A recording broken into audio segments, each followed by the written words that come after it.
Thanks for joining us. I'm Austin Dave. Today we begin with the first of a series of court proceedings to be held in Santa Clarita after a natural gas leak spewed methane into the air just 3.5 miles away from Santa Clarita city limits. Yes, Your Honor. Lawyers for Southern California Gas entered a not guilty plea in relation to misdemeanor charges filed against the utility for a massive natural gas leak. We do not believe a criminal prosecution is warranted here.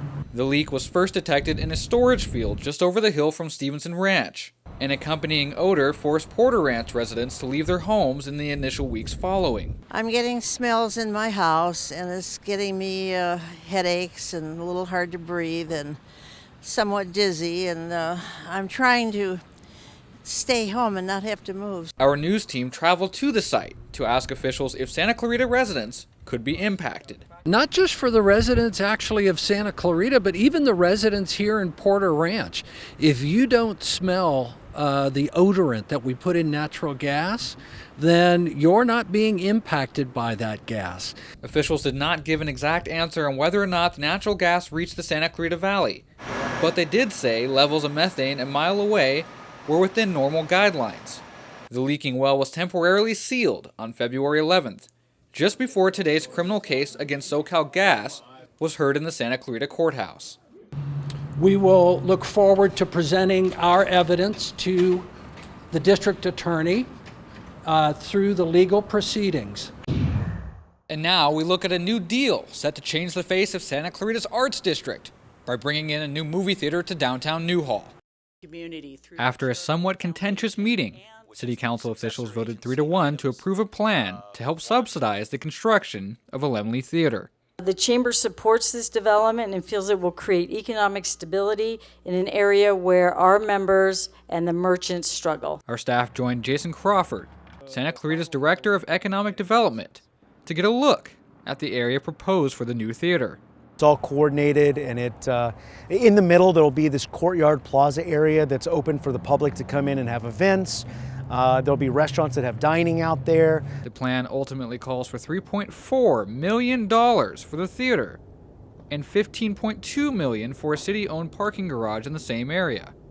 The cost of the project raised red flags for residents at City Hall. Let's not do a lobotomy on the SCV taxpayers. I'm with Tim Ben on this.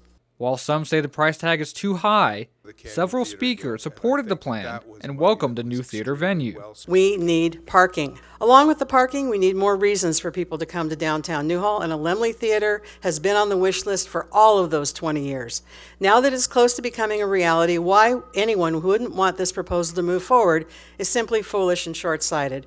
Crawford says numerous steps need to be taken before city officials can move forward with the plan. So they go through and they do their design, they go to the city's planning department, and they move forward. And we end today with a story about a sharp-witted group of students setting their sights high in the world of technology. You can choose what kind of picture you want for the front.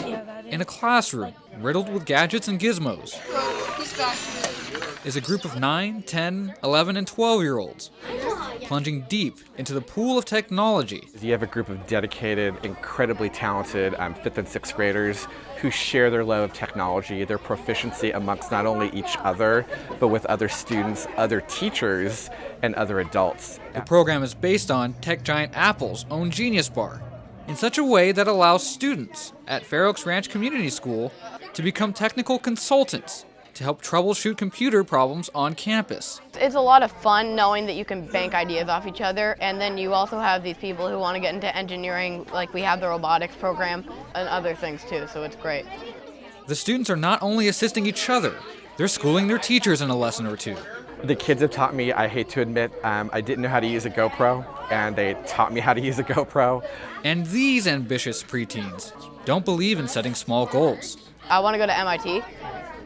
Which is high, and then I want to work for Activision probably.